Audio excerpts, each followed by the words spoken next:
Buenos días.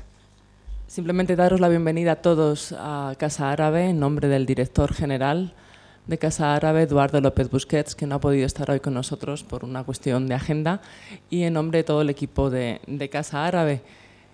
El apoyo a esta mesa redonda, dedicada a afrontar la escasez del agua en los territorios palestinos y Jordania, el uso de las fuentes de agua no convencionales en la agricultura y organizada por el Centro de Estudios de Oriente Medio de la Fundación Promoción Social de la Cultura, se enmarca dentro de las actividades que desarrolla Casa Árabe para el seguimiento y análisis de la situación socioeconómica y la actualidad en los países árabes. Casa Árabe, como conocéis muchos de ustedes, es un consorcio liderado por el Ministerio de Asuntos Exteriores y dedicado a reforzar las relaciones bilaterales y multilaterales y promover las relaciones económicas, culturales y educativas entre España y los países árabes, así como promover el conocimiento y la formación sobre los países árabes. Sus líneas de actuación se articulan básicamente en tres áreas. Una es la formación, economía y negocios, otra es gobernabilidad y la tercera es cultura y medios, con la idea de que esas tres áreas están intrínsecamente relacionadas. Y en este sentido, la cuestión que nos reúne hoy, el agua en los países árabes, en particular en los territorios palestinos y en Jordania, realmente pues engloba estas tres dimensiones. Por un lado, la parte cultural, en el sentido que se relaciona con las prácticas locales y tradicionales de lo que es el uso y la gestión del agua en cada uno de estos países. Por otro lado, económico, en el sentido en que se relaciona con el uso del agua para las actividades económicas, y también política, porque la inserción de una serie de políticas concretas y de incentivos de estas políticas pueden dirigir la gestión y uso de los recursos hídricos hacia modelos de gestión de un tipo o de otro, ¿no? Y en eso también son claves a la hora de la gestión de estos recursos. En ese sentido y con esas tres dimensiones, desde Casa Árabe venimos realizando toda una serie de actividades en estos años sobre lo que es la cuestión del agua en los países árabes. El primero de ellos fue en el marco de una serie de conferencias que hicimos sobre las consecuencias ecológicas y ecológicas de los conflictos en el mundo árabe, que dio lugar es un capítulo dedicado al agua en este libro que luego se publicó de las conferencias. Luego hicimos también un seminario sobre el agua en el mundo árabe, hablando de las percepciones globales y las realidades locales, que también dio lugar a un libro dirigido por Habib Ayeb, en el que hay estudios de caso por países y por casos. Y luego eso es por la parte de la dimensión quizá más económica o socioeconómica. Luego desde la dimensión cultural también hemos tratado el agua y lo que es el concepto del agua en el libro de la poética del agua en el Islam de José Miguel Puerta Vílchez, y luego también hemos ido realizando toda una serie de conferencias sobre el agua y la seguridad alimentaria en estos últimos años y las implicaciones que tiene en momentos especialmente de crisis o de inflación de precios de los alimentos que hemos venido viendo en estos últimos años, ¿no? Y en esa línea también se enmarca nuestra colaboración con la Fundación, un seminario del agua que se hizo el año pasado y el seminario que nos reúne hoy. Y sin más, simplemente ya cedo la palabra a Mónica Boigues, la secretaria general de la Fundación Promoción Social de la Cultura, para dar comienzo al debate. Gracias. Queridos embajadores, señoras y señores, me gustaría brevemente hacer la presentación de esta mesa redonda dedicada a la problemática del agua en territorios palestinos, como bien nos ha explicado Olivia, en territorios palestinos y en Jordania. Como todos sabemos, Oriente Medio es una región árida donde el agua es un bien escaso y por esta razón es necesario hacer un uso eficiente y un esfuerzo constante por analizar y promover soluciones para su uso sostenible. Por ello, la Fundación Promoción Social de la Cultura, que como saben lleva trabajando en esta zona desde hace más de 20 años, con 6 intervenciones en este sector, trata de fomentar con su trabajo un uso más eficaz de los escasos recursos hídricos de la región y colaborar así en la seguridad alimentaria.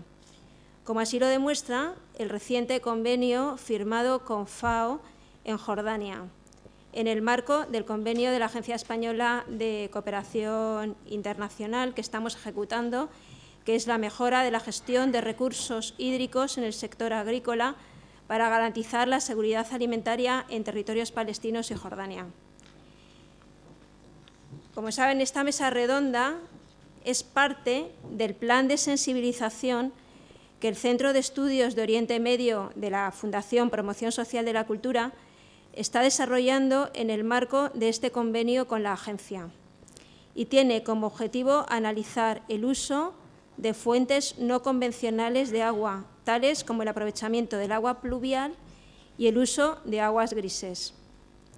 Este último método está poco extendido en la región y, sin embargo, está dando importantes resultados en otras partes del mundo. La Fundación Promoción Social de la Cultura ha invitado a esta mesa redonda a expertos de reconocido prestigio internacional, representantes de los sectores público y privado, así como investigadores de los think tank y de la sociedad civil, para ofrecer un espacio que permita el enriquecimiento mutuo. Así pues, animo a todos a que después de las intervenciones de los ponentes participéis activamente en el debate. Realmente es lo que da riqueza, ¿no?, a la mesa redonda, porque la cooperación al desarrollo, que es responsabilidad de todos, pretende mejorar el día a día de los más desfavorecidos. Para terminar, porque hay que dejar paso realmente a las personas que saben, ¿no?, y a las que nos pueden aportar en este campo su conocimiento, para terminar quisiera agradecer la presencia de todos y especialmente quisiera dar las gracias al director de la Casa Árabe, Eduardo López Busquets, y a su equipo, especialmente a Olivia Orozco, que le representa entre nosotros, por habernos acogido y ofrecido una vez más, porque me ha dicho Olivia, ya hemos hecho otras actividades en conjunto con ellos, en esta magnífica sala, realmente, así como la posibilidad también de poder tener traducción simultánea. Bueno, pues os agradezco a todos vuestra presencia y dejo paso a la mesa redonda.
Ahora sí.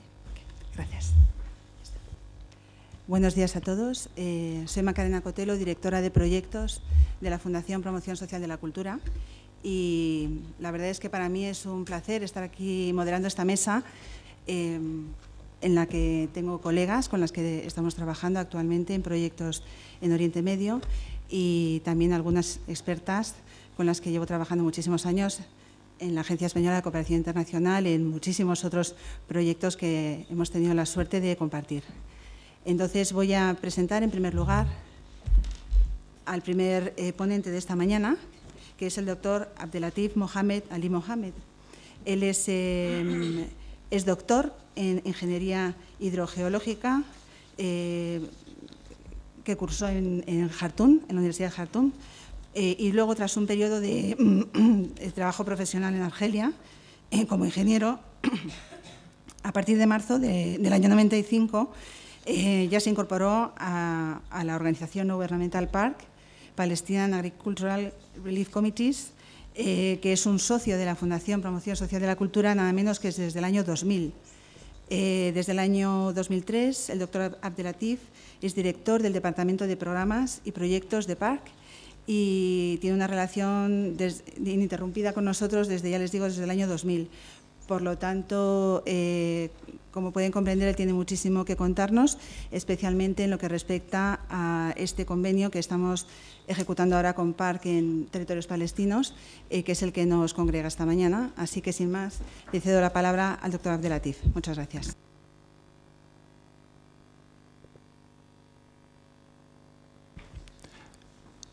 Good morning, everybody. First of all, I would like to thank our partner, Fundación de Promoción Social de la Cultura. I would like also to thank the Spanish Cooperation for their generous support to the Palestinian projects, particularly in water and food security in the Palestinian territories. Their support is very highly appreciated by everyone, and without the support, actually, many projects was not to be implemented. This morning, actually, we are going to speak about coping strategies with the scarcity of water in the Palestinian territories. In this 20 minutes that I will spend, I am going to speak about three main issues. First of all, I would like to present a background about water resources in the occupied Palestinian territory, then background about water for agriculture, and then one of the coping strategies for the scarcity of water, which is actually using non-conventional water. This is a map that shows the different Palestinian aquifers, whether in the West Bank or in Gaza. As you see, we have actually three main aquifers in the West Bank: the northeastern aquifer, the western aquifer, and the eastern aquifers. And of course, in Gaza, we have the coastal aquifer.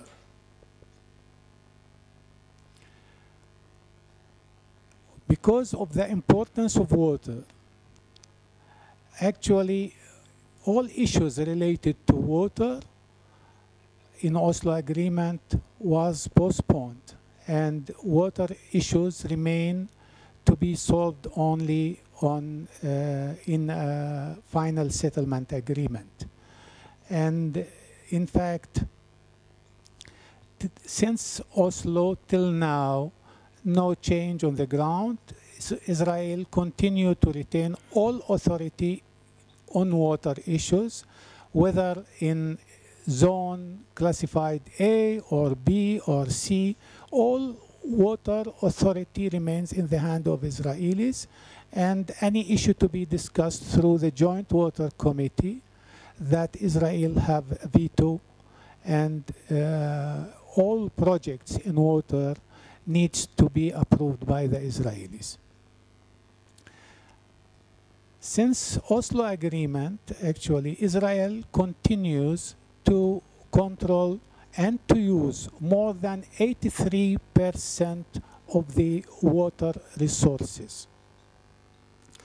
And Palestinian, for all purposes, they don't use more than 13% of the annual recharge for the aquifers. And since Oslo and before, actually Palestinians continue to be deprived of their right of all water resources related to the Jordan River. According to Johnston Agreement or plan, actually, because it was not signed but respected by all parties, Jordanian, Israeli, and Syrian, and Palestinians continue to be deprived of their share as riparian country of the Jordan River. So according to Johnston Plan, we were supposed to use 250 million cubic meters of the water of the Jordan River, and till now we cannot reach, and we have no access to the Jordan River because it is considered as military zone, and we are deprived of these resources. This is just showing the 3 aquifers in the West Bank, the Western Aquifer. Israel continued to use more than 340 million cubic meters, which represent around 94% of the capacity of this important aquifer, and Palestinian only 6%. The northeastern aquifer, Israeli use 103 million cubic meter, Palestinian 42, and eastern aquifer 40 million cubic meter for Israelis and 54 for the Palestinians. So practically, according to this agreement, Israelis are using 83% and Palestinians only 17%, in fact. But what is the most important, that the recharge of this aquifer is 100% in the within the Palestinian territory. All recharge area is the mountainous area of the West Bank. This is a table that shows some comparison, because Israel continue to use and to control water. These are 3 settlements, illegal settlements in the Jordan Valley, and on the right side, these are the Palestinian locations. For example, Roy, the consumption per day per person is 431 liters per day for domestic purposes. On the contrary, just adjacent, not far from, is Al-Hadidiyya, North Jordan Valley. The daily consumption per capita is 20 liters. Neran, another settlement. The daily consumption 433, and Al-Oja, small village nearby, their consumption is 82. Argaman, 411. Az-Zubaydat, 82. Even the situation is worse if we know that they use fresh water because they have dug deeper well to tap fresh aquifer, while the Palestinians are using very brackish water because of the Israelis pumping. They are pumping from lower aquifer, and since it is a leaky aquifer, so practically the salinity of water as well as the water table in the Palestinian groundwater well is in continuous lowering, which result in salination. If we look to sanitation, till now 69% of the West Bank Palestinians not connected to main sewers. And one of the reasons for that Israel is not giving permits for the Palestinian Authority to install sewerage system or building treatment plants. And to give permits, they are insisting on connecting the illegal settlements, trying to create, situation to give legality to this illegal settlements. 40% of the raw sewage from the settlements is discharged raw without any treatment. So about 35 million cubic meters of sewage water is discharged, and in many cases it is used as environmental weapon, destroying the agricultural Palestinian land, converting it to be non-arable and cannot be used by Palestinians. And later stage it will be appropriated, confiscated for the favor of enlarging the settlements.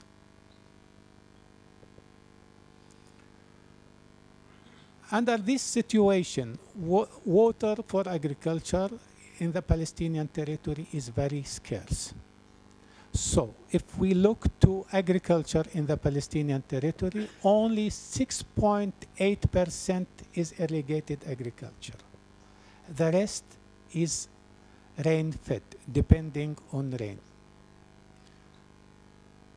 The situation is becoming more difficult if we know that 63% of the agricultural land in the West Bank is in Area C, according to Oslo Agreement, where Palestinians are not allowed to install any infrastructure without permit.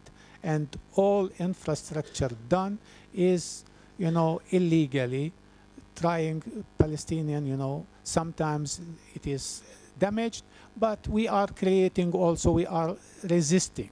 We are trying to create a situation that we use water. So, the agricultural land, because no control on Area C, and they are restricting all Palestinian activity in Area C, so agricultural land is shrinking. And contribution to the GDP, the general domestic production, is also decreasing. In 60s, late 60s, it was around 30% of the GDP. Now it is, in 2011, it was only 5.5%. The low quantity of water available forced Palestinian farmers to increasingly rely on rain-fed agriculture, rain-fed crops. And the profitability and productivity of rain-fed agriculture is very low, perhaps 1/15 of the irrigated agriculture. That's why, in fact, the 6.8% of the irrigated agriculture is contributing to around 50% of the agricultural added value.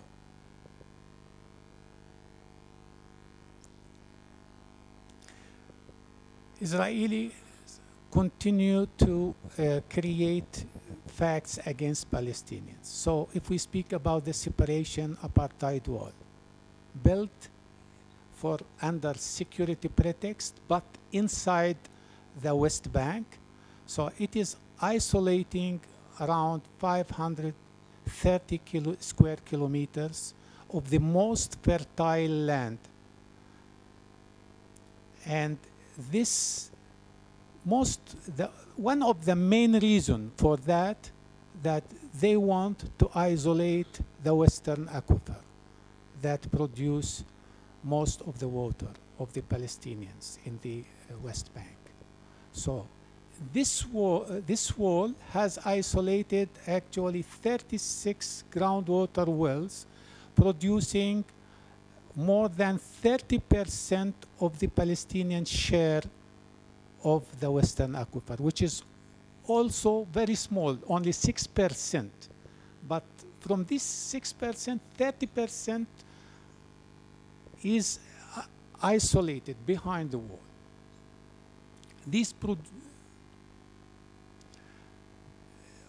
Under this situation, Palestinians are trying to cope, let me say. They have adopted several strategies to cope. The first is the use of non-conventional water resources. The second is better management.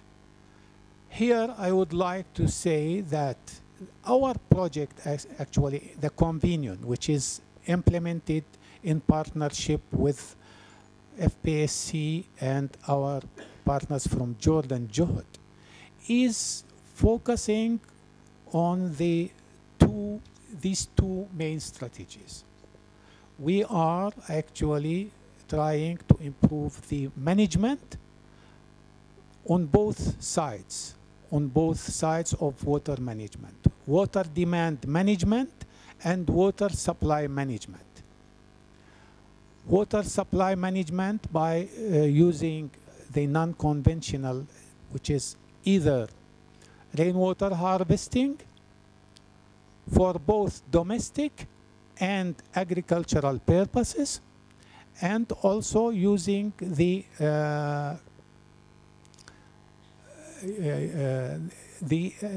improving the water management by better management by raising the awareness, improving the skills of farmers, and at the same time putting infrastructure that reduce the leakage and improve the efficiency of the use of water. So actually Park with other projects also work on that. So Palestinians Park implementing projects from the support of European Union, EC, support from also the Spanish cooperation with other Spanish partners also. We are implementing, making wastewater treatment or gray water treatment. So in this field, we are working on two levels. The on-site gray water, which is built for household or 2 households with size serving from 7 to 14 persons. And these are actually the activities is connected directly to food security for improving food production at the household level. And also wastewater for collective treatment, which is only total wastewater. These are some of the models actually used. In Park, we have developed this model for the treatment of gray water. And it is producing quite good effluent with total suspended solids or BOD not exceeding 50 milligram per liter, which can be used for most of agricultural purposes with the exception of fresh vegetables that can be eaten without cooking. By the way, this is also another type of treatment plant, the constructed with land. This project actually was also implemented in cooperation with our partner FPSC. This project has been funded by MEDA Water Program, where we were partners together with FPSC in implementing it. This is another model also for wastewater treatment. The same implemented in the cadre of MEDA Water Program in partnership with FPSC. This is another model or scheme of treatment, which is activated sludge. We are implementing this in 2 villages in West Bank, Northwest Bank, one in East Nablus, a village called Beit Dajan, and the second in Jenin, it is called Anza, where we are installing a sewerage system for the whole village and treating the water, reusing the effluent for improving the agricultural productivity. Also, as we said, that this is in the Convenion and in other project, but the Convenion with FPC actually is contributing enormously to this. In this project, we are going to install about 12 kilometers of main pipelines for and making irrigation system very modern.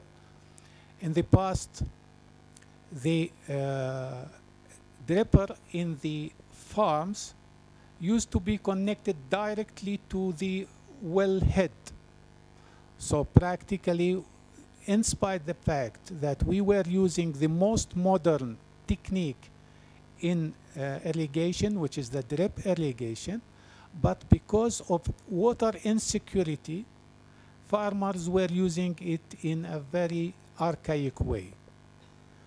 So by introducing, modernizing the irrigation network, by building the main pipelines together with balancing tank, ensuring pressurized irrigation, we are applying now the drip irrigation according to the design of drip irrigation. Farmers receive water 24 hours. By using water 24 hours, they are reducing the amount of water used for irrigation because they feel secure that they can irrigate when they want. And these are some photos showing the work. In this program, we have introduced, farmers in the past used to buy hours of pumping. Now they are buying cubic meters. So the notion of volume is introduced to farmers. This makes them more aware of the water they use, the scarcity of the water they use, and they use it more efficiently.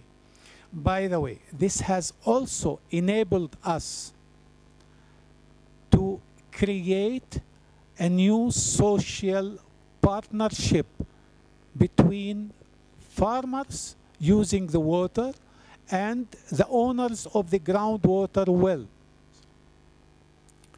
who owns the groundwater. So by this, as you see now, there is no leakage because owner of the well is very keen not to lose any drop of water because he's selling cubic meters. In the past, he doesn't care because water is pumped for time. So if any leakage in the pipelines, he doesn't care. Now he is keen to go and repair immediately. So practically, the leakage from the network became very minimal. Rainwater harvesting. We use it in 2 ways. For agricultural and domestic purposes, we harvest water in small cisterns. These small cisterns actually, when they are used for agriculture, they are providing supplementary irrigation. And this supplementary irrigation is improving the productivity of rainfed enormously because it is applied on punctual interventions in the most crucial time, making production the best. And also it is used for domestic purposes, but connected also with home gardens development, which is also improving production of food.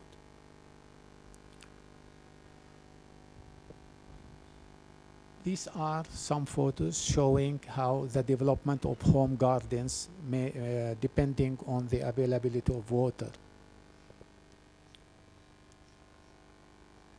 Rainwater harvesting, also we introduced the rainwater harvesting from the rooftops of greenhouses. Through this process, actually, we are ensuring more than 50% of the consumption of the greenhouses during rainy season, and part of the time after the end of the rainy season. Farmers use the water collected, as you will see in. And also the rainwater harvesting facilities also ensure storage facilities for farmers. So when it is empty from rainwater, they pump water from the groundwater wells to these reservoirs, and they can use it more rationally. These are some photos of the metallic reservoir. By the way, this technology, very simple, and it was imported from the Netherlands by Park in one of the projects, and now it is became used all over the West Bank. Very efficient, relatively cheap, and ensure good water storage facilities. These are around 250, 225 cubic meters. Other methods, the traditional one, cement pools, used also from the rooftops of the greenhouses. So all water, around 80 to 85% of the rain on the rooftops of greenhouses is collected in these reservoirs. And to ensure sustainability, as I said, and improving the management, so we train farmers, introduce crops tolerant to water shortage and to water salinity. As I said, in the Jordan Valley, most of the water, not only in the Jordan Valley, in many places in the West Bank. In Gaza, it is the worst situation, actually, because of over-pumping. So introducing tolerant crops for salinity also is important. The second, but perhaps the most important thing, is to ensure ensuring sustainability to the benefit of infrastructure installed, everything, organizing of farmers. As I said, we use the opportunity of supplying farmers with the pipelines and instruments to create new social partnership in the water users associations.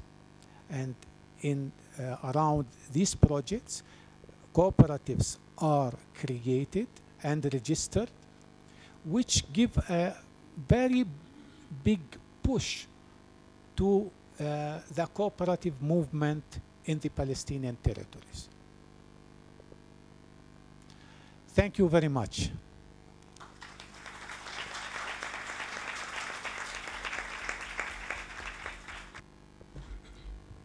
Muchas gracias, doctor Abdelatif, porque realmente yo creo que no solamente nos ha dado una panorámica muy completa de lo que es la problemática del agua, en concreto en territorios palestinos, con toda la complejidad de causas que justifican, que explican la situación actual, y creo que también ha quedado claro la importancia que tiene el apoyo de la cooperación internacional a la hora de buscar soluciones que permitan un mejor uso, un uso eficiente del agua, y con todas las, con todo lo que ello conlleva, ¿no? Este último dato que nos daba del movimiento cooperativista en Palestina, que es tan importante y que en este tipo de proyectos es un componente asociado que fortalece a la población, ¿no? Así que voy a presentar al siguiente ponente, el señor Bassem Chamoun, que viene representando al Jordan Hashemite Fund for Human Development, YOHUD.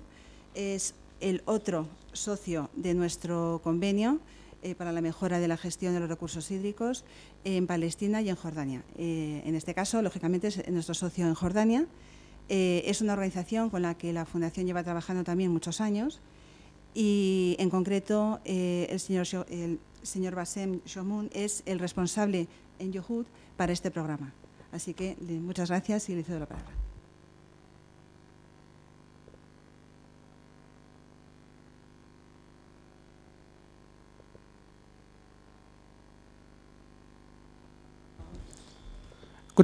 Good morning for everybody. I would like to take this opportunity to thank first our partner, FPIC, and the funding agency, the Spanish Agency for the International Cooperation and Development. Also, I would like to thank the organizers and the organizers teams for this awareness session. In fact, I would like to have this verbal presentation about the water scarcity in Jordan to put you to be familiar about the worst water situation in Jordan, whether in for the drinking water or for the water which is used for the irrigation. Maybe some of you knows that the Jordan is considered one of the most scarce, water scarce country all over the world. In fact, it is ranked as the 4th worst country all over the world. And this is worst situation in Jordan is attributed to many factors. First of all, that 80% of the Jordan is considered as deserts, which receives around 50 or less than 50 millimeter rain in a year. While for the other 20% of the total area is considered to somehow urban and arable lands, receives in a good season between 250 up to 350 millimeters. This is one. The second thing, also, as you know, that we have the compulsory migration waves from the instability of political instability around Jordan. We have in the past the Palestinian waves, then we have the Iraqi, and nowadays we have the Syrian refugees. Just to tell you that we have now more than 1.2 million Syrians are living on the Jordanian lands. In fact, in Jordan, we have very, very limited resources. So all these factors together make a very high pressure on the water resources for the Jordanian and for the people who are living on the Jordanian lands. Therefore, we as Jordanian, for the drinking water, we are lucky somehow if we receive water once a week. Usually we get around 5 to 6 pumping water of drinking, and we as Jordanian, we store these drinking water on metal tanks on our roofs so as to be used for 1 week. This means that we have to manage ourselves with this very minimum quantity of water to be enough for the whole week. This means that there is a big gap between the water demand and the water supply. Usually the Jordanian blaming the water authorities that we are asking for more water, but unfortunately the water available is very, very restricted.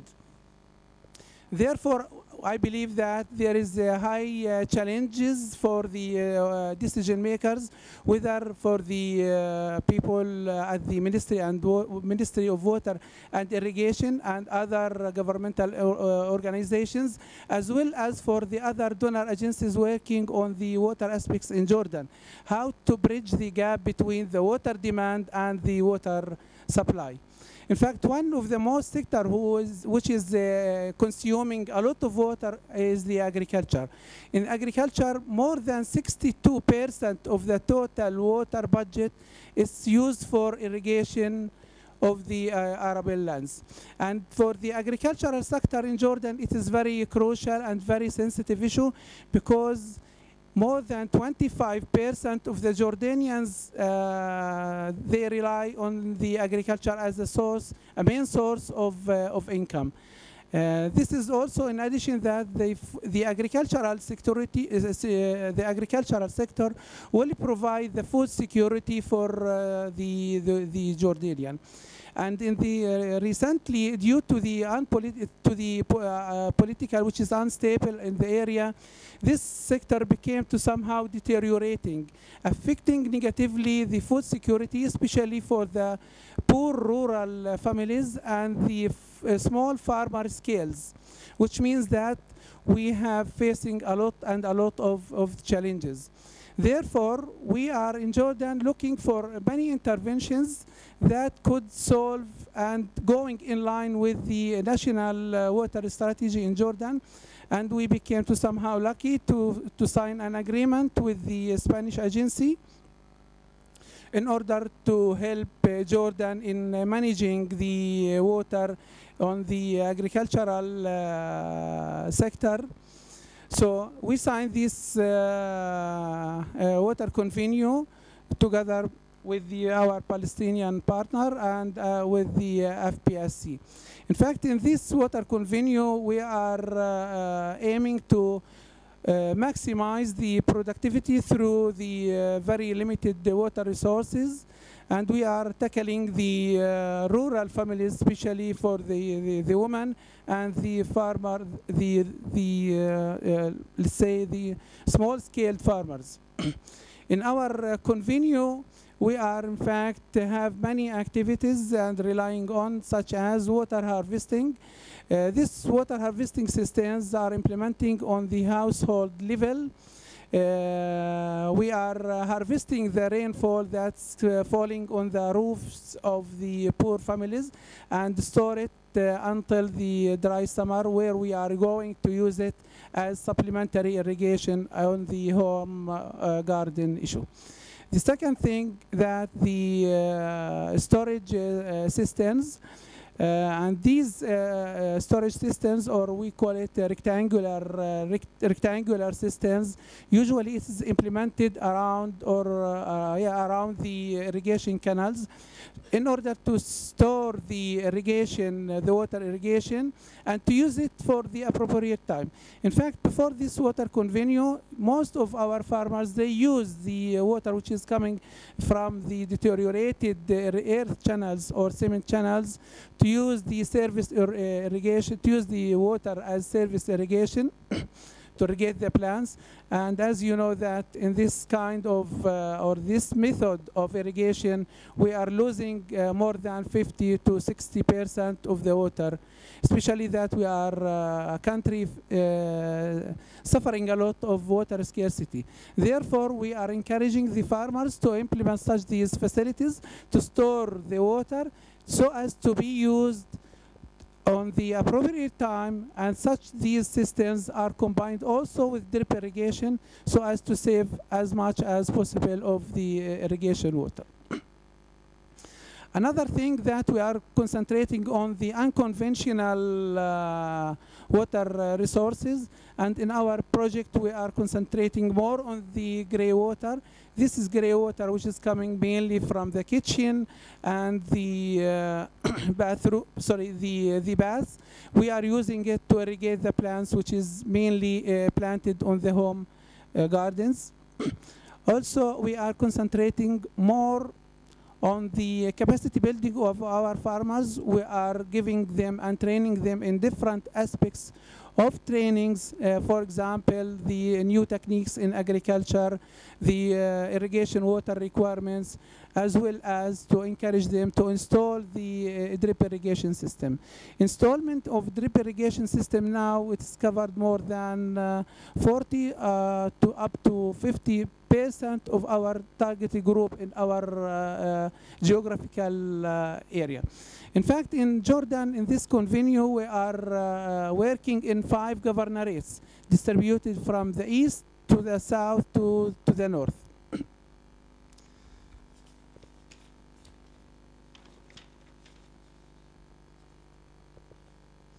Also, in order to encourage the farmers, we are encouraging the farmers to have or to set up the water user association, because if we have to increase the water efficiency of irrigation, we cannot implement these theories with the farmers as individuals, which means that the loss of water will still continue and continue. While if we have to set up cooperatives or water user association to encourage the farmers, we believe that in this we will obtain a very good management of water.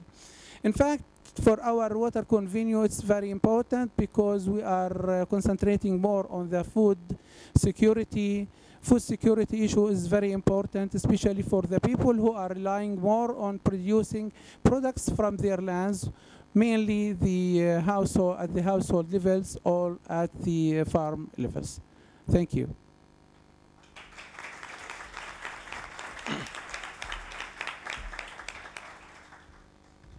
Muchas gracias, señor Chamoun.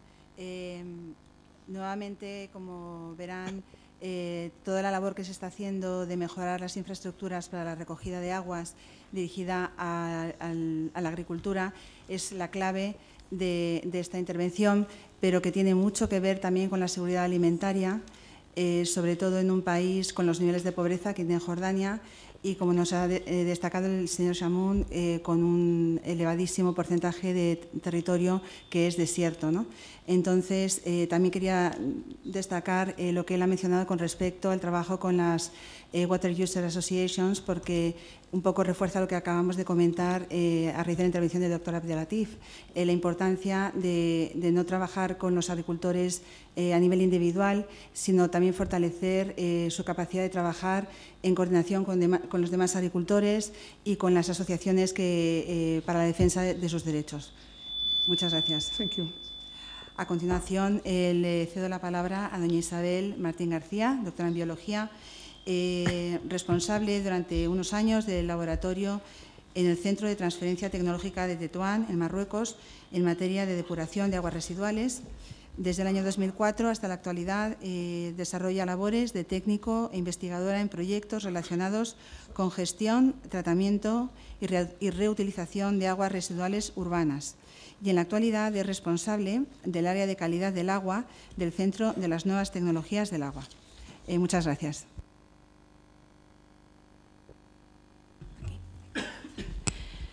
Buenos días. En primer lugar, agradecer en nombre propio y también en nombre de la Fundación CENTA la invitación por parte de vuestra fundación para poder estar aquí en esta mesa redonda. Para nosotros es un placer. Bueno, la presentación que voy a realizar es más bien una presentación con un enfoque muy técnico, enfocado en lo que sería la reutilización de las aguas residuales de forma general. Después voy a centrarme más en el uso agrícola y finalmente voy a tocar la temática de las pequeñas aglomeraciones urbanas, zonas rurales, zonas más descentralizadas, incluso las zonas económicamente más deficitarias.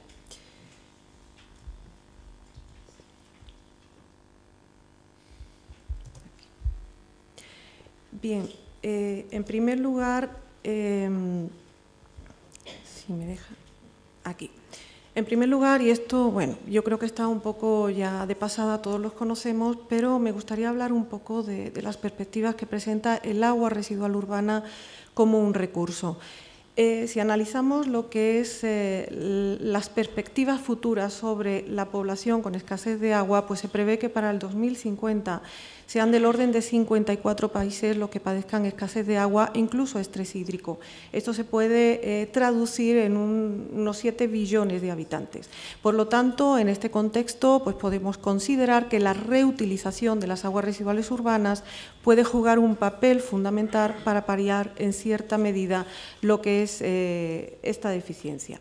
Si analizamos, por otro lado, lo que es la evolución futura de los países que cada vez están incluyendo más en la gestión hídrica de sus recursos hídricos la reutilización de las aguas residuales, podemos contemplar que países pioneros, como por ejemplo Estados Unidos o Australia, siguen apostando por lo que sería la reutilización, y otros países emergentes, como pueda ser la India, como pueda ser incluso China, o como pueda ser, por ejemplo, también México, pues también están incluyendo y están apostando cada vez más por este tipo de recursos no convencionales. Y en el caso de España, pues bueno, la proyección es también bastante importante. Bien, sin embargo, la reutilización de las aguas residuales pues supone un riesgo conlleva una serie de riesgos que principalmente están relacionados con la presencia de organismos patógenos.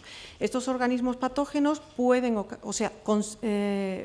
estos organismos patógenos suponen un riesgo potencial para la salud pública que va a depender este riesgo de una serie de factores, entre ellos he incluido la persistencia del agente patógeno en el medio, la dosis infectiva mínima, las vías de transmisión y, muy importante, el grado de inmunidad que presente la población receptora.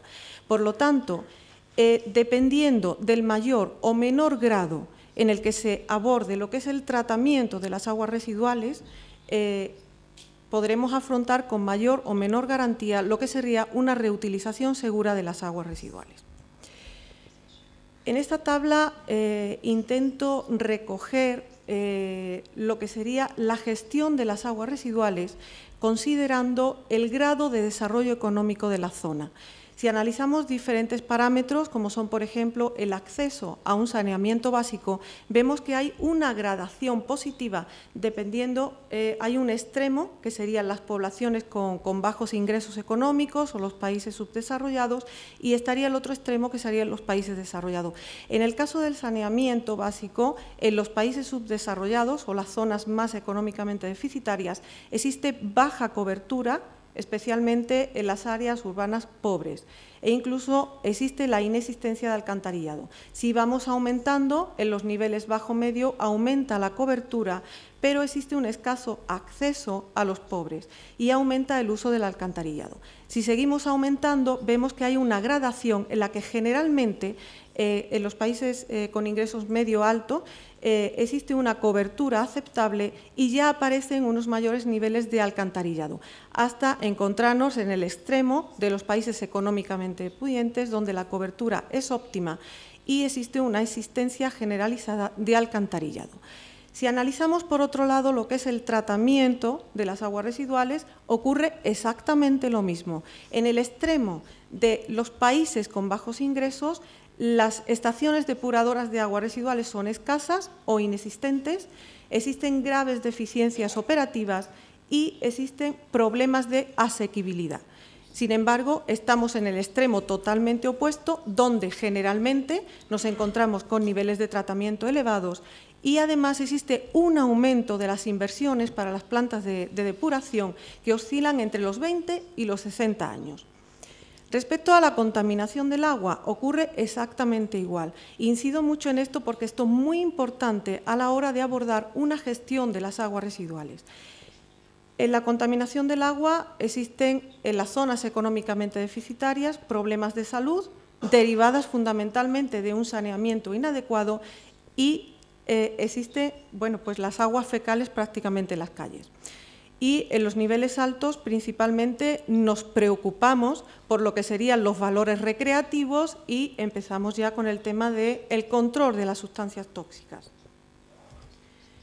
Respecto al marco legislativo, pues en los países con bajos ingresos es inexistente o no se ejecuta y predomina el uso de un marco legislativo que no está planificado, en contraposición con lo que encontramos en otros países, los más desarrollados, donde ya existen unas políticas definidas y totalmente aplicadas. Los problemas de salud, lo mismo. En los países con bajos ingresos existe sobre todo una alta carga de helmintos intestinales, que son los agentes patógenos que ocasionan la mayor parte de las diarreas, sobre todo en la población infantil. Y además existe un problema asociado, que es la dificultad para poder determinar la causa, porque existen numerosos factores que están contribuyendo a esto. En contraposición nos encontramos con los niveles altos de desarrollo, donde existe un control de patógenos, donde existe un control de descargas urbanas e industriales y donde ya empezamos a darle más importancia a lo que serían los factores antropogénicos. Y finalmente, respecto a las prácticas de reutilización, pues igual. En los países con bajos ingresos se produce el uso directo e indirecto de las aguas residuales sin tratar, y en los países con mayores ingresos tenemos un uso directo de los efluentes regenerados y regulados. A continuación me gustaría presentar la normativa que existe en España para la regulación de las aguas residuales a la hora de reutilizarlas. Nosotros disponemos de un Real Decreto, que es el 1620/2007, que establece el régimen jurídico para la reutilización de las aguas residuales tratadas.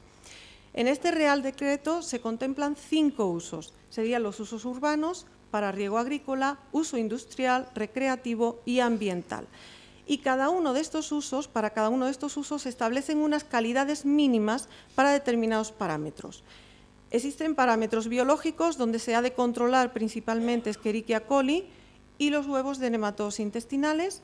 Existen parámetros físico-químicos donde debemos controlar los sólidos en suspensión y la turbidez, y para determinados usos existen otros parámetros. Por ejemplo, si hablamos de torres de refrigeración o cuando, por ejemplo, en riego agrícola se prevea el riesgo de aerosoles, pues hay que controlar legionela. En el caso de riego de pastos para consumo de animales productores, bien de carne o bien de leche, hay que controlar otro tipo de helmintos que son los cestodos. En este caso sería Taenia saginata y Taenia solium. En el caso de usos ambientales y recreativos por los problemas de eutrofización, pues hay que controlar el fósforo total y el nitrógeno total. Y en el caso de recarga de acuíferos, pues se incide mucho en el control del nitrógeno total. En estas condiciones nosotros barajamos una serie de tratamientos de regeneración tipo, y estoy hablando en nuestras condiciones. Se puede proponer en primera línea un físico-químico con decantación, sobre todo para eliminar el tema de sólidos, etcétera, seguido de un proceso de filtración, un proceso de luz ultravioleta y finalmente una desinfección de mantenimiento, que normalmente lo que se recomienda es el hipoclorito sódico. Para cultivos leñosos, cultivos ornamentales o no alimentarios, que en nuestra normativa son menos restrictivos que los anteriores y donde lo que se intenta conseguir son unas reducciones de E. coli por debajo de 1000 unidades formadoras de colonia, se puede proponer una filtración seguido de radiación ultravioleta y finalmente la desinfección de mantenimiento. En el caso de que nos encontremos con el problema de que haya que desalar el agua, pues entonces la línea de regeneración es un poco más complicada y por lo tanto mucho más costosa. Se puede proponer físico-químico con decantación, seguido de filtración con membrana, ósmosis inversa y desinfección de mantenimiento. Con esta línea de tratamiento, que es bastante amplia y por lo tanto bastante costosa, conseguimos una ausencia de E. coli. Por lo tanto, nos puede servir no solamente para los usos agrícolas, sino para todo el abanico de usos que tenemos contemplados. Y finalmente, si queremos seguir desalando, pero nuestro objetivo es conseguir que la concentración de E. coli quede por debajo de las 100 unidades formadoras de colonia, se puede sustituir la línea de regeneración incluyendo un físico-químico en cabecera, filtración, la desalación mediante electrodiálisis reversible, luz ultravioleta y desinfección final. Bien, todos estos tratamientos de regeneración tipo, pues son bastante fiables, son bastante seguros, producen unas aguas regeneradas con una calidad bastante óptima y por lo tanto seguro, sobre todo para la salud pública, para la salud de los cultivos, pero yo creo que nos encontramos en otras condiciones. He querido dar una visión general. ¿En qué condiciones nos encontramos? Pues bueno, nos encontramos en unas poblaciones que económicamente son deficitarias, donde las poblaciones rurales son las que se encuentran más afectadas por toda esta gestión de las aguas residuales, incluso por la gestión de los recursos hídricos, y por lo tanto nos vemos abocados a buscar soluciones tecnológicas tanto para el tratamiento como para la reutilización que quedan un poquito fuera de lo que anteriormente he explicado. Nosotros intentamos buscar soluciones que cumplan una serie de requisitos. En primer lugar, mínima operatividad en los procesos. mínimo mantenimiento de los equipos, mínimo gasto energético. Asimismo, que sean tecnologías que sean capaces de responder a los cambios de caudal y carga que se producen en este tipo de poblaciones. Y finalmente, que sean instalaciones donde los posibles fallos de equipos y procesos causen un deterioro mínimo en la calidad del efluente.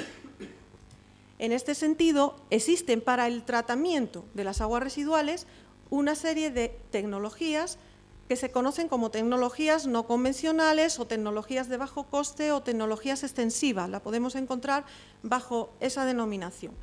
Por ejemplo, aquí pongo varios ejemplos, empezando desde aquí, voy en línea. Por ejemplo, como tratamiento primario se utiliza lo que serían las fosas sépticas o los tanquimov. Como tratamientos secundarios se pueden utilizar los filtros de turba, los filtros de arena o los filtros verdes. Filtros verdes que incluso se pueden utilizar posteriormente para la producción de madera. Nosotros, por ejemplo, trabajamos con filtros verdes que están plantados con eucaliptos y con populus, con el chopo. Otro sistema que está bastante implementado a nivel mundial son los humedales artificiales en distintas configuraciones.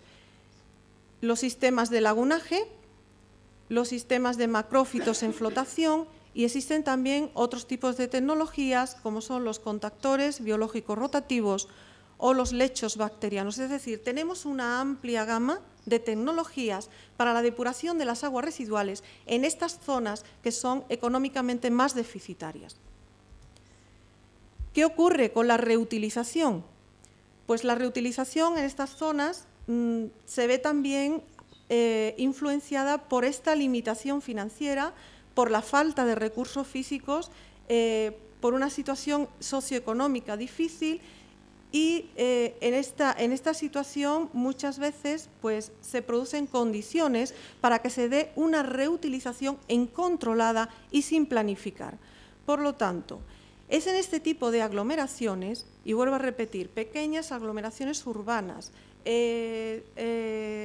zonas económicamente deficitarias, zonas dispersas, etcétera, donde se deben efectuar los mayores esfuerzos para corregir las deficiencias, y las deficiencias empezando desde la primera línea en la gestión de las aguas residuales. Las deficiencias, en primer lugar, en saneamiento. Una vez que estén cubiertas las deficiencias en saneamiento, hay que cubrir las deficiencias en tratamiento de las aguas residuales. Y una vez que eso esté cubierto, pues entonces habría que abordar lo que son las deficiencias en reutilización. Sin olvidar que deben buscarse opciones tecnológicas que reconcilien los requerimientos que anteriormente he comentado, es decir, bajo coste, simplicidad operativa, simplicidad en mantenimiento y simplicidad en explotación, sin olvidar que cuando nosotros estamos hablando de reutilización tenemos que conseguir unos efluentes lo más seguros o lo más con las mayores garantías tanto para la salud pública como para la salud de los cultivos. En este sentido, el CENTA, o sea, la Fundación CENTA, lleva trabajando bastantes años tanto en el saneamiento como en el tratamiento de las aguas residuales, como en la reutilización para este tipo de aglomeraciones, para las pequeñas comunidades, para las zonas deficitarias. Entonces, nosotros tenemos una serie de líneas de investigación que las voy a ir comentando ahora. Aquí tenéis una vista general del centro de I+D+I de Carrión de los Céspedes. Creo que el miércoles hay proyectada una visita.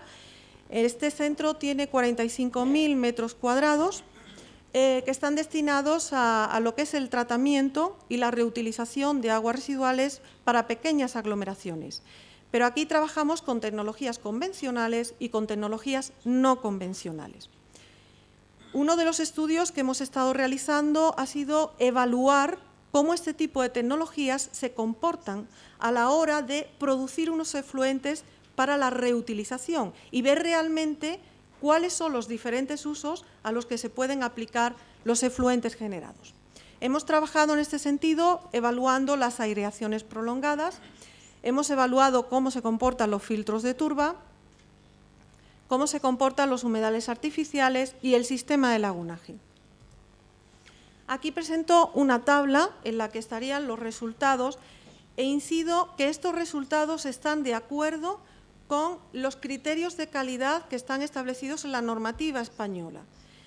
Entonces, por ejemplo, el sistema de lagunaje y el sistema de filtro de turba hemos visto, y esto es quizás un poco, que no es válido para ninguno de los usos establecidos en el Real Decreto. Pero, incido, el sistema de lagunaje es un sistema muy bueno a la hora de eliminar organismos patógenos. Lo que ocurre es que el sistema de lagunaje tiene un crecimiento algal muy elevado y esto condiciona que podamos obtener unas concentraciones de sólidos en suspensión y de turbidez que no están de acuerdo con lo que está establecido en normativa. Pero es un sistema muy bueno para eliminar patógenos. Ahora, habrá que abordar cómo, después de un sistema de lagunaje, se puede contribuir a la reducción de los sólidos en suspensión y de la turbidez. Los filtros de turba tampoco han sido unos sistemas adecuados, pero en este sentido los filtros de turba durante el periodo de estudio, que han sido unos 4 años, hemos tenido problemas operativos relacionados fundamentalmente con la colmatación de la turba y esto pues ha condicionado también los resultados. ¿Qué ocurre con los humedales? Pues los humedales nos han sorprendido bastante. Hemos trabajado con humedales como tratamiento secundario y después humedales que trabajan en combinación, es decir, como tratamiento terciario para afinar todavía más la calidad del efluente. Como tratamiento secundario, pues hemos visto que los humedales, tanto verticales, horizontales como de flujo libre, han dado unos efluentes buenos para usos ambientales. Y para usos ambientales, es decir, para riego de bosques y zonas verdes no accesibles al público y para silvicultura. Pero cuando combinamos lo que son los humedales artificiales y en cabecera, o sea, humedales artificiales funcionando uno con otros, o bien metemos filtro de grava funcionando con un humedal artificial, se mejora bastante la calidad del efluente. De hecho, hemos visto que se obtienen efluentes para usos, como por ejemplo usos agrícolas, riego de cultivos leñosos sin contacto con frutos, riego de cultivo de flores, viveros e invernaderos sin contacto con la producción y el riego de cultivos industriales no alimentarios. Asimismo, se han obtenido resultados también válidos para usos industriales como aguas de proceso y limpieza, excepto la industria alimentaria, para estanques y masas de agua y caudales ornamentales sin acceso al público y finalmente para el riego de bosques y zonas verdes no accesibles al público y la silvicultura. Bien, por lo tanto, cuando trabajamos con las tecnologías no convencionales, pues son bastante limitadas a la hora de obtener unos efluentes para poderlos reutilizar. ¿Qué podemos entonces hacer para mejorar de forma sostenible, sin meter toda la cantidad de tratamientos que he explicado anteriormente, de forma sostenible, cómo podemos mejorar estos tratamientos y ampliar el abanico de la reutilización? Pues bien, nosotros proponemos que después de estos tipos de tratamiento, si por ejemplo queremos seguir eliminando la concentración de E. coli, queremos eliminar los sólidos y queremos eliminar la turbidez, se puede meter una infiltración percolación y finalmente una desinfección con hipoclorito sódico. Si queremos eliminar solamente lo que es turbidez y sólidos en suspensión, pues podemos utilizar filtros de arena con un determinado espesor, aquí se indica 0,8 metros. Pero si además queremos eliminar E. coli, pues vamos a ampliar lo que sería el espesor del filtro de arena. Y finalmente, pues podemos meter una desinfección. Y finalmente, si lo que ya de entrada no queremos complicarnos con sólidos, con turbidez, sino que directamente queremos eliminar E. coli, pues después de esos tratamientos se puede poner una desinfección de mantenimiento, por ejemplo, con hipoclorito sódico. Bien, continuando con las líneas que nosotros estamos realizando en el marco de la reutilización en pequeñas poblaciones, pues llevamos proyectos relacionados con la recarga de acuíferos mediante barreras reactivas y con la silvicultura con fines energéticos. Por ejemplo, hemos estado trabajando con lo que son los filtros verdes. Los filtros verdes son parcelas que están plantadas de árboles, donde reutilizamos el agua de la salida de un lagunaje para el riego del filtro verde y además obtenemos árboles para la producción de madera. Además, estamos realizando también proyectos relacionados con el cultivo de Jatropha curcas. Jatropha curca es una planta que produce una semilla con un alto contenido en aceite y se extrae, por lo tanto, sería para la producción de biodiesel.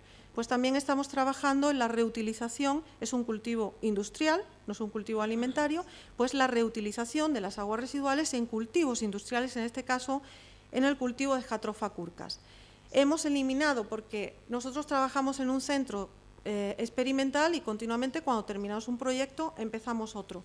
Ahora mismo se ha terminado el proyecto del cultivo de Jatropha curcas y vamos a empezar con el cultivo del girasol con fines industriales, no alimentarios, es decir, para la producción de biodiesel. Respecto a la recarga de acuíferos, pues trabajamos con soluciones sostenibles, que son lo que se conocen como barreras reactivas, son unos tanques o unas barreras que se pueden incluir en el suelo, que están formadas por varios tipos de materiales. Se ponen varias capas, en el fondo se suele poner grava y luego después desde arriba pues ponemos, por ejemplo, la paleosquita, el carbón activo y finalmente ponemos la zeolita. Cuando se introduce el agua residual, lo que es la barrera reactiva, al final el efluente se obtiene con unas calidades bastante buenas. También estamos trabajando en el marco de la reutilización con lo que son los filtros intermitentes de arena y aquí pues jugamos con lo que es el espesor del filtro. Jugamos con espesores desde 0,6 metros hasta filtros que tienen un espesor de 1,5 metros. Estamos también trabajando en un proyecto en la India relacionado con lo que sería el tratamiento y la reutilización sostenible de las aguas residuales en distintas zonas de la India. Por otro lado, también trabajamos en colaboración con varias universidades de Mali y de Túnez, también en el contexto de soluciones sostenibles para el tratamiento y la reutilización de las aguas residuales. Estamos también trabajando con Marruecos en distintos proyectos de saneamiento, de tratamiento y de reutilización en pequeñas comunidades. Y aquí os presento pues un proyecto que estamos ejecutando actualmente, que es un proyecto transfronterizo sobre la gestión sostenible de los recursos hídricos, donde la reutilización del agua pues juega un papel fundamental. Y finalmente, pues proyectos que sí que estamos ejecutando de la mano de la Agencia Española de Cooperación Internacional en Palestina. Uno de ellos está en la Franja de Gaza y está relacionada con lo que sería el saneamiento sostenible, y al hablar de saneamiento hablo de saneamiento básico y de tratamiento de las aguas residuales, pero en un enfoque ambiental, económico y tecnológico. Y también en Palestina, concretamente en Hebrón, pues estamos trabajando en el diseño y en la implementación de un sistema integrado sobre el tratamiento de las aguas residuales y la reutilización en la zona del río Wadi al-Aru. Y nada más, pues muchas gracias por vuestra atención.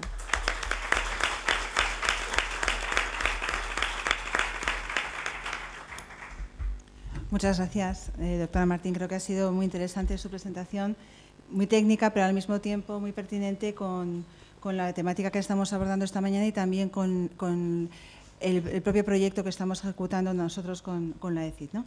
Y luego ya, para terminar, voy a presentar a doña Isabel Casado, que en esta mesa pues, representa a la Agencia Española de Cooperación Internacional. Realmente es una gran experta en el mundo árabe, lleva desde el año 1992 como consejera técnica y en la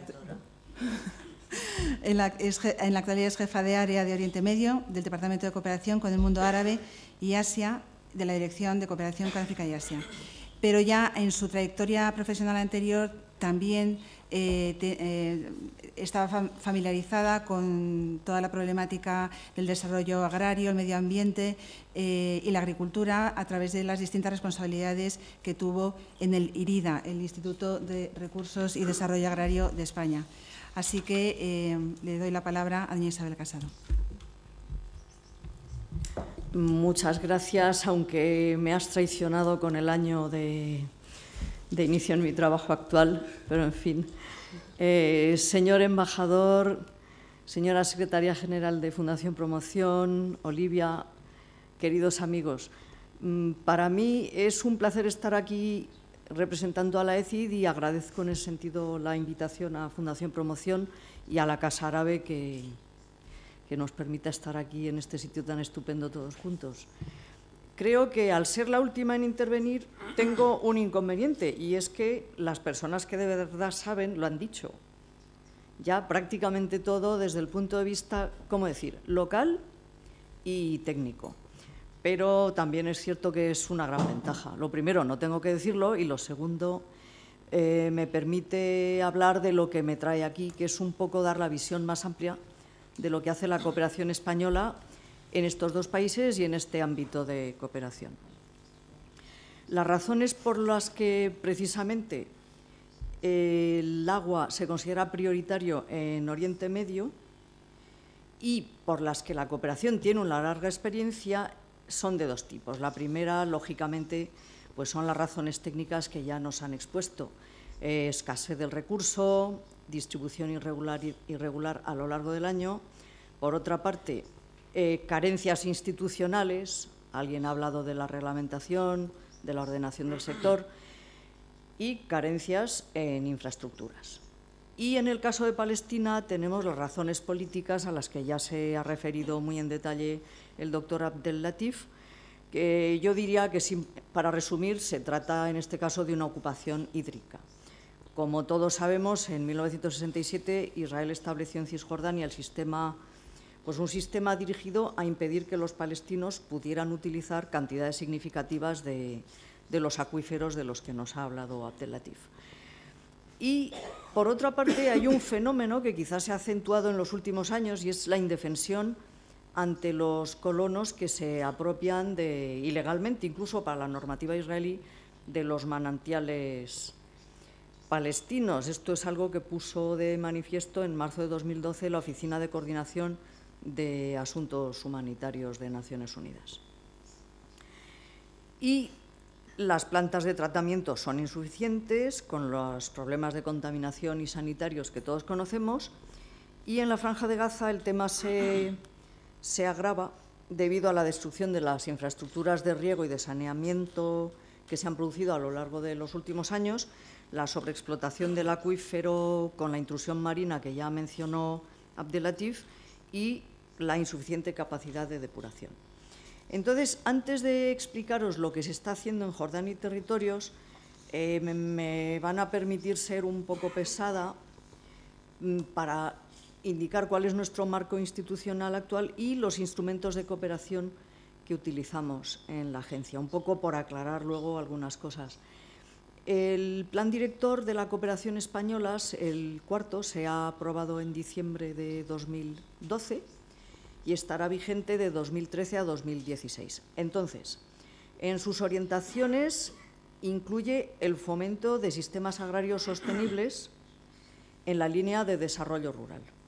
Y, por otra parte, incluye el derecho al agua y al saneamiento básico, pero con un enfoque multisectorial, o sea, apoyo a las políticas de gestión integral de los recursos hídricos, servicios sostenibles de suministro y saneamiento y apoyo a la buena gobernanza del sector, que esto es primordial.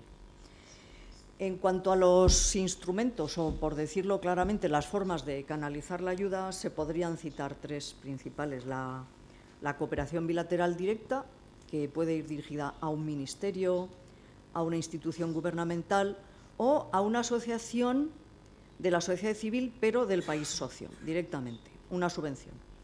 La cooperación a través de ONGs, como la que nos ocupa ahora, que trabajan en los países socios con contrapartes, como las dos que nos acompañan. Y luego hay una tercera vía, que es la multilateral, sobre todo a través de agencias del sistema de Naciones Unidas. Empezaré por Jordania, porque ahí la verdad es que se hizo un primer intento en 2003 de enfoque integrado de gestión de cuenca. Entonces se empezó con la cuenca vertiente del embalse de Cafrín y hay que decir que los resultados no fueron tan satisfactorios como se esperaba. Bien es cierto que en aquel momento ni siquiera existía una oficina técnica de cooperación en Jordania. Entonces, las formas de trabajar, digamos que eran más basadas en apoyarse totalmente en la contraparte y en un seguimiento mucho más deficiente que el que se tiene actualmente. Pero sí que aprendimos algo, y es que lo principal es el refuerzo de las instituciones, de los ministerios responsables de esta gestión integral. Entonces, esto en 2008 condujo a la financiación, precisamente al Ministerio de Medio Ambiente jordano, de un proyecto de refuerzo institucional, enfocado a un caso práctico, que era el diseño y el apoyo a la ejecución del Plan de Gestión Integrada de la cuenca del río Zarca. Se terminó la ejecución a final de 2011 y, una vez más, bueno, pues como todo en esta vida, la evaluación puso de manifiesto algunas limitaciones, como no haber tenido desde el principio una estrategia de sostenibilidad de los resultados.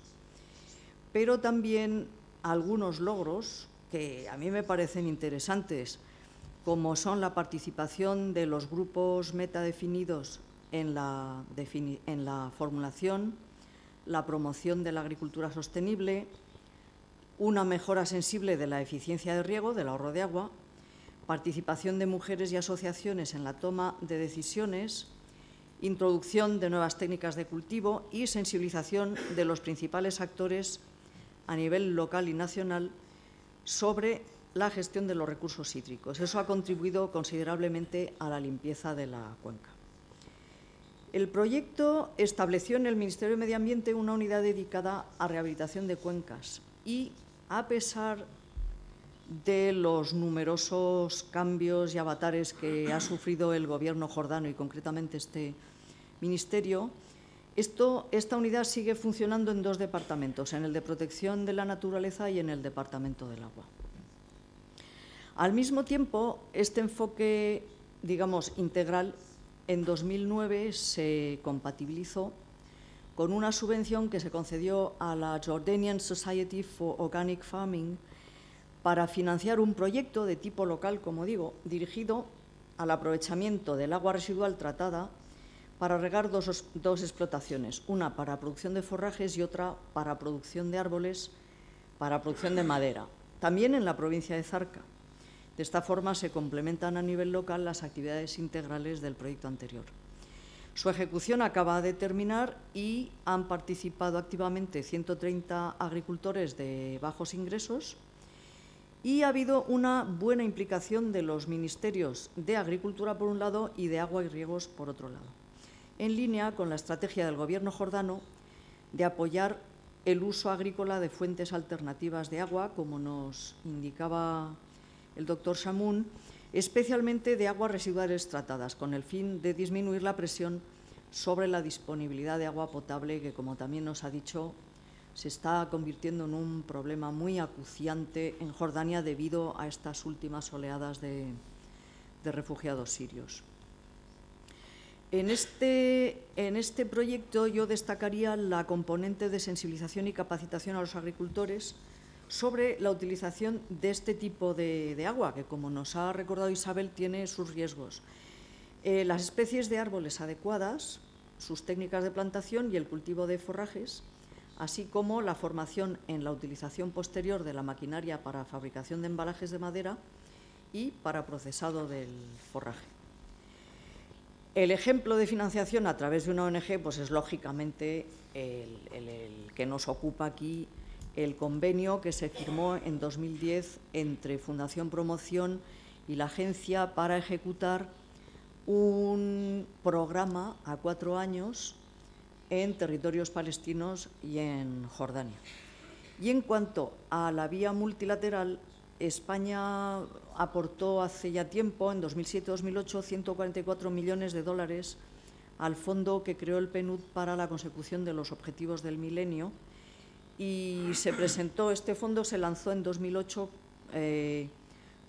con los gobiernos también de Noruega y Reino Unido. Una de las ventanas de este fondo es un programa en Jordania con un presupuesto de unos 4 millones de dólares dirigido a la adaptación al cambio climático. Y tiene 4 componentes: salud y agua, seguridad alimentaria, desarrollo de capacidades y formación y sensibilización en ahorro de agua y eficiencia de uso, y refuerzo de la capacidad de adaptación al cambio climático de la cuenca del río Zarca. Entonces, como veis, hay aquí tres componentes que, digamos, se interconectan mucho con todo lo que se está haciendo en Jordania. Y aquí yo querría resaltar el esfuerzo de coordinación que ha hecho, precisamente por esta razón, la Oficina Técnica de Cooperación de la ECID en Amán, conectándolo con el proyecto de la cuenca del Zarca, el convenio de Fundación Promoción y el proyecto de utilización de aguas residuales. Se llegó a iniciar un proceso de diálogo entre estos cuatro proyectos, o bueno, se ha iniciado, esto sigue en marcha, y se planificaron de forma conjunta algunas actividades. También se estableció un diálogo con el gobierno jordano, pero los sucesivos cambios de gobierno a los que hice alusión hace un momento no han permitido la ejecución de las actividades conjuntas. Y aquí yo quiero insistir mucho en la idea de que la implicación real de los ministerios y las instituciones gubernamentales competentes es totalmente imprescindible para la sostenibilidad de todas estas intervenciones. Por lo que creemos en la agencia que todos los actores de la cooperación española en terreno deben dedicarle una atención muy especial. En territorios palestinos, como ustedes saben, siempre han sido prioritarios. Es el país, entre comillas, prioritario en Oriente Medio y sigue siéndolo en el cuarto plan director. Y el sector agua ha sido durante los últimos, yo diría que más de 10 años, prioritario en Palestina desde todos los puntos de vista: refuerzo institucional, gestión sostenible y derecho básico al agua y al saneamiento. La dificultad añadida en relación con Jordania, ya nos la ha expuesto Abdellatif, es que cualquier infraestructura necesita la aprobación del Comité Conjunto Palestino-Israelí del Agua. Las obras necesitan permisos y licencias de distintos departamentos de la Administración Civil israelí, que es un nombre, para mi gusto, bastante curioso para el departamento militar que es responsable de la reglamentación en territorios palestinos. Y estos requisitos, especialmente en el área C, constituyen un obstáculo real al desarrollo del sector, contra el que, como todos sabemos, ninguna cooperación del mundo puede hacer gran cosa si no es, pues, con los medios a su alcance, intentar evitar males mayores. En la agencia tuvimos el problema, no se trataba de agua, se trataba de energía solar para la electrificación de pequeños núcleos aislados por el muro que no tenían acceso a la red de distribución eléctrica. Y ha estado, o sigue estando, amenazada de demolición, pues precisamente porque no se incluía en un plan integral de infraestructuras de la zona, bla, bla, bla. Bueno, pues en esa estamos. Y en el caso de la Franja de Gaza, el bloqueo al que sigue sometida pues dificulta enormemente la ejecución de los proyectos. En 2002 ya había proyectos aislados anteriores, pero se acometió un programa inicialmente dirigido a la rehabilitación de infraestructuras de riego destruidas por los bombardeos de aquel momento. Se trata de un programa institucional porque el beneficiario principal y el ejecutor principal es el Job Creation Program, que es una institución adscrita a la oficina de la presidencia de la ANP en Gaza. Con el tiempo, este programa ha ido deviniendo, se ha ido centrando en mejora de los sistemas de riego para aumentar la eficiencia, ahorro de agua, formación de agricultores y de ingenieros agrónomos y, últimamente, uso de aguas residuales tratadas y, sobre todo, lo que mencionaba Abdellatif también, introducción de cultivos y prácticas agrícolas más adaptados a la escasez del agua y al grado de salinidad que tiene en la Franja de Gaza. Desde el punto de vista de coordinación entre distintos actores de la cooperación española, tiene mucho interés porque en 2002 se hizo en el marco de un programa ZAAR muy centrado en los problemas de sostenibilidad en el Mediterráneo y se consiguió la cofinanciación de 3 regiones españolas, de Murcia, Baleares y Cataluña. En cuanto a ONGs, está claro que las condiciones de Palestina de acuciante escasez de agua, debilidad y fragmentación de las instituciones palestinas han hecho todavía más necesario y al mismo tiempo han favorecido el trabajo de muchas ONGs españolas.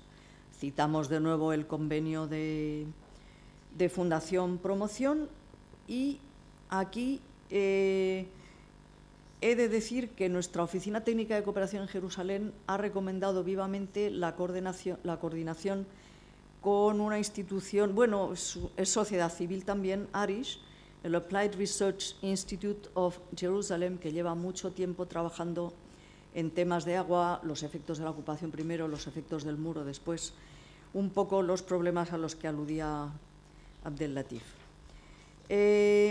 Por otra parte, en 2010 también se aprobó un convenio a acción contra el hambre dirigido a la mejora de ingresos de ganaderos vulnerables del sur de Cisjordania, que incluye actividades como la mejora de la capacidad de almacenamiento de agua, en este caso está centrado en las cisternas, y formación en buenas prácticas del uso del agua. En este caso, Acción contra el Hambre se coordina con el Ministerio de Agricultura y con la Autoridad Palestina del Agua, la Palestinian Water Authority. Por otro lado, en relación también con proyectos de ONGs, no convenios a 4 años, sino proyectos que suelen tener una duración de ejecución de año y medio, 2 años, en los últimos 5 años se ha dedicado un esfuerzo especial a tratamiento y reutilización de agua para usos agrícolas a nivel local. Ha habido 4 proyectos que ya se han terminado y el más reciente precisamente es el que ha mencionado Isabel en Cisjordania, el que se ha ejecutado con el Applied Research Institute of Jerusalem, el sistema integral de tratamiento y reutilización de aguas residuales en Wadi al-Arub, en el distrito de Hebrón. Aquí se hizo una revisión del proyecto porque la Autoridad Palestina del Agua prefirió una vez más un plan de gestión integral, digamos, de las aguas residuales de todo el valle, y este incluye un campo de refugiados, el de Al-Arub, con lo que los volúmenes a tratar pues aumentaron o resultaron ser bastante más elevados de los que se habían previsto inicialmente.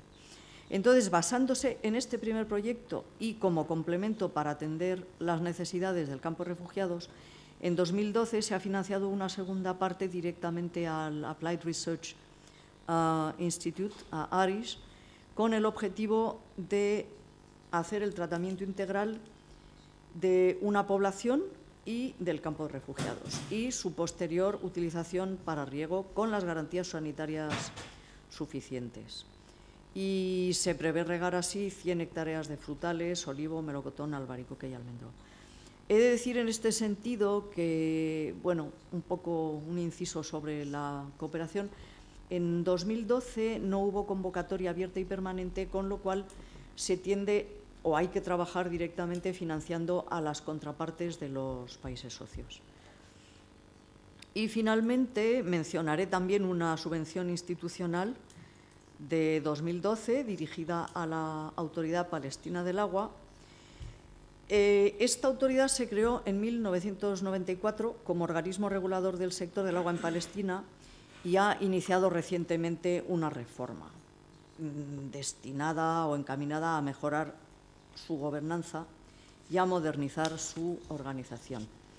A apoyar la ejecución de la normativa en vigor, que, como mencionaba Isabel, muchas veces hay una normativa pero no se ejecuta, no se lleva a la práctica, difundir la aplicación de buenas prácticas y mejorar las capacidades de sus propios recursos humanos, así como fomentar la participación y la implicación de estos recursos humanos. El objetivo, como digo, de esta subvención es reforzar las capacidades de la Autoridad del Agua y apoyarla en su proceso de reforma.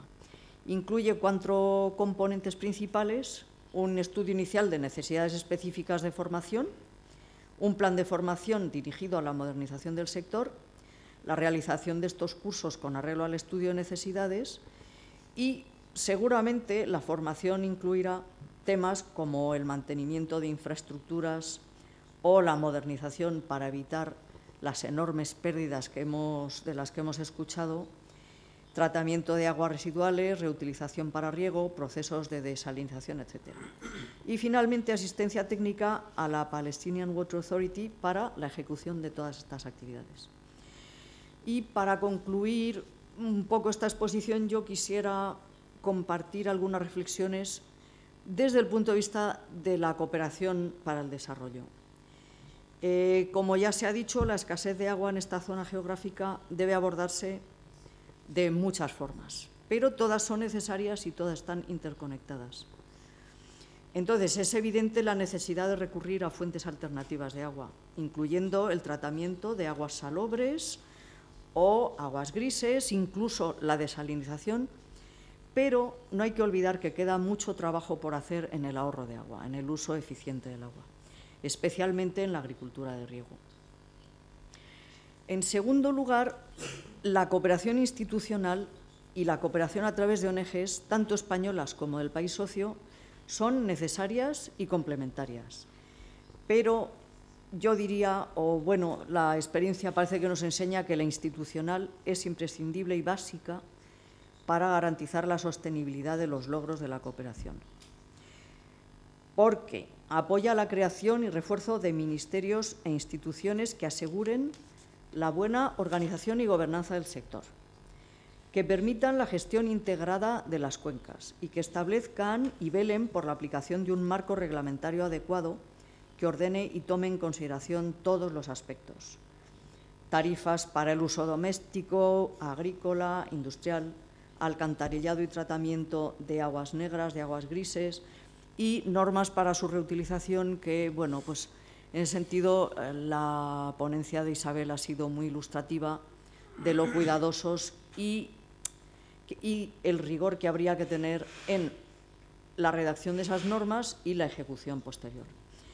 Y finalmente, todos pensamos que las ONGs juegan un papel primordial, especialmente, como he dicho, en los territorios palestinos, porque, aunque solo sea porque su actividad llega donde no puede llegar la Autoridad Nacional Palestina y pueden dar además apoyo legal en materia de derecho al agua. Por otra parte, además de la mejora de las condiciones de vida de los beneficiarios directos de sus proyectos, tanto en Jordania como en territorios palestinos hacen una labor, a su vez, de refuerzo a las instituciones gubernamentales. Por lo que, una vez más, insisto en que la adecuada coordinación con estas es imprescindible y reviste la mayor importancia. Muchas gracias.